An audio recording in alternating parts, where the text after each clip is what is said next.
கிறிஸ்துவில் மிகவும் பிரியமானவர்களே, ஒரு ஸ்ரீ மிருகத்தின் மேல் உலாவரும் காட்சிகள் சமூக வலைதளத்தில் மிகவும் வைரலாகி பேச்சு பொருளாகி உள்ளது. குறிப்பாக எல்லாரும் வேதாகமத்துக்கும் இந்த நிகழ்வுக்கும் நெருங்கிய தொடர்பு உள்ளதாக தெரிகிறது என்று கூறுகின்றனர். தைவான் நாட்டில் நடைபெற்ற இந்த நிகழ்ச்சி குறித்து தகவலை இந்த காணொளியில் நாம் காண்போம்.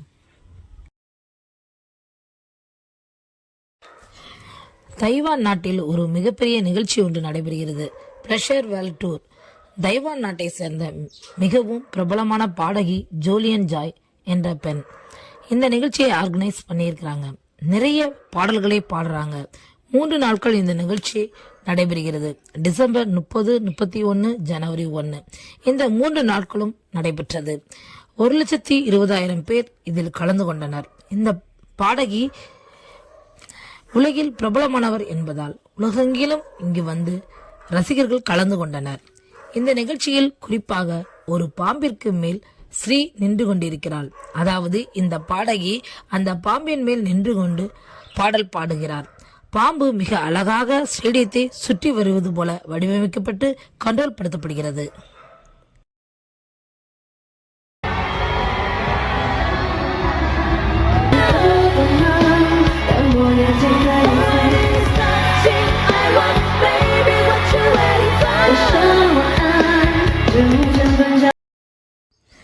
அது மட்டுமல்லாமல் ஒரு பன்றியின் மேல் ஸ்ரீ நிற்பது போல ஒன்றை உருவாக்கியுள்ளனர். அதாவது மிருகத்தின் மேல் இந்த ஸ்ரீ நிற்பது போல உருவாக்கப்பட்டுள்ளது.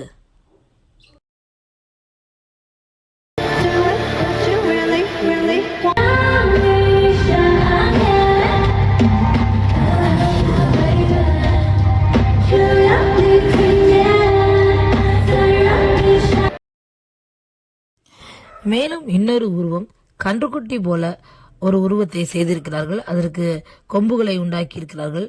அந்த காட்சிகளும் அழகாக சுற்றி வருவது போல உருவப்படுத்தியிருக்கிறார்கள்.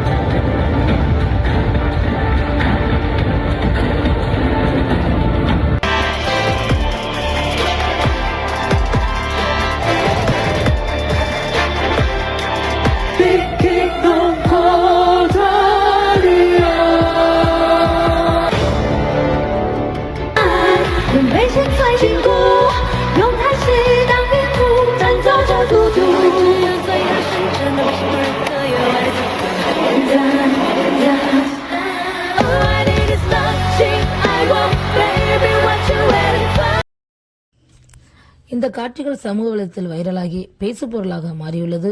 முழுக்க முழுக்க சாத்தானின் நிகழ்வாகவே இது காணப்படுகிறது. மேலும் ஒரு பெரிய புஸ்தகத்திற்குள் ஒரு பெண் நின்று பாடுவது போல அழகாக சித்தரிக்கப்பட்டுள்ளது. இந்த நிகழ்ச்சிகள் எல்லாம் சாத்தானோடு தொடர்புடையதாக காணப்படுகிறது.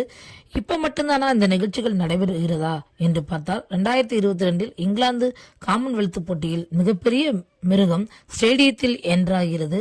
எல்லாரும் வணங்குகிறார்கள். ஒரு ஸ்ரீ அதனை கட்டுப்படுத்துறாங்க. இதை போன்ற காட்சிகள் காணப்பட்டது. உலகளவில் அப்பொழுது இது பெரிதாக பேசப்பட்டது.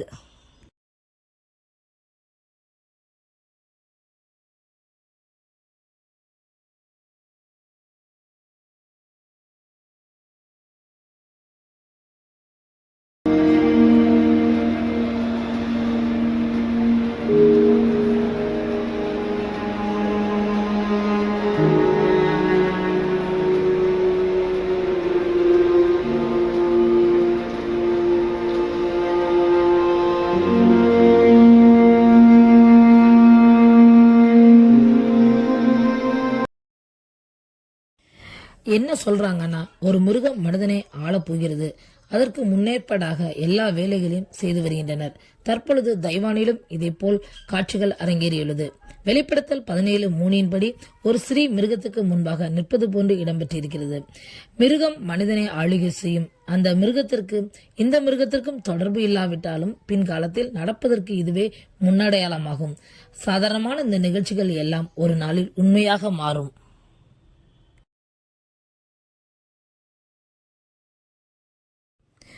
சுவிட்சர்லாந்தில் ஒரு டனல் ஓபனிங் நடக்கும்போது ஒரு சில நிகழ்ச்சிகள் நடைபெற்றது. தோற்றங்கள் எல்லாம் சாத்தானிய தோற்றம், பார்ப்பதற்கே விகாரமாக இருந்தது. பாடல் விழா ஒன்றில் ஒன்று நடக்கிறது. இதற்கு மிருகத்துக்கு என்ன சம்பந்தம் இருக்கிறது? காமன்வெல்த் போட்டி நடைபெறுகிறது. அதற்கும் மிருகத்துக்கும் என்ன சம்பந்தம் இருக்கிறது? டனல் ஓபனிங் செரமனி நடக்கிறது. இதற்கும் மிருகத்துக்கும் என்ன சம்பந்தம் இருக்கிறது? ஆனால் எல்லாவற்றையும் சம்மந்தப்படுத்துறாங்க. ஆனால் பரிசுத்த வேதாகமத்தில் சொல்லப்பட்டதற்கு நிழலாட்டகமாகவே இதெல்லாம் நடைபெறுகிறது.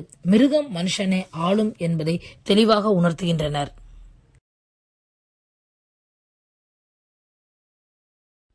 இதே போன்ற காட்சிகளை எல்லாம் மக்கள் விரும்பி பார்க்கிறார்கள், என்ஜாய் செய்கிறார்கள். வேதத்தில் சொல்லப்பட்டபடியே நிறைவேறப் போகிறது. உலகம் சாத்தானுக்கு ஆயத்தமாகிறது என்பது உண்மை. நாம் விழித்துக் கொள்வோம், நாம் ஆயத்தமாவோம். தேவனுடைய வருகை மிகவும் சமீபமாய் இருக்கிறது. இதே போன்ற தகவல்களை நீங்கள் தொடர்ந்து போறதுக்கு இந்த சேனலை தொடர்ந்து பாருங்கள், சப்ஸ்கிரைப் செய்து கொள்ளுங்கள். அது உங்களுடைய ஆவிக்குரிய வாழ்க்கைக்கு மிகவும் பிரோஜனமாக இருக்கிறோம். வருங்காலங்களை குறித்து நீங்கள் அறிந்து கொள்வதற்கு இது மிகவும் ஏதுவாயிருக்கும். தேவன் தான் உங்களை ஆசீர்வதிப்பாராக. ஆமென்.